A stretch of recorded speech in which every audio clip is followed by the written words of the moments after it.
దినమంతా పని చేయుచు నాదుడు యేసు జనుల బాధలు మోయుచు.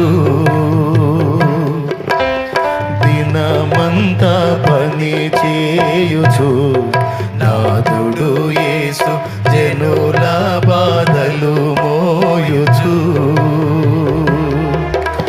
వినుడు మరుగౌ వేళ జనకుని కడకేగి, ఇనుడు మరుగౌ వేళ జనకుని కడకేగి, మనసారా విశ్రాంతి అనుభవించెడి చోటు.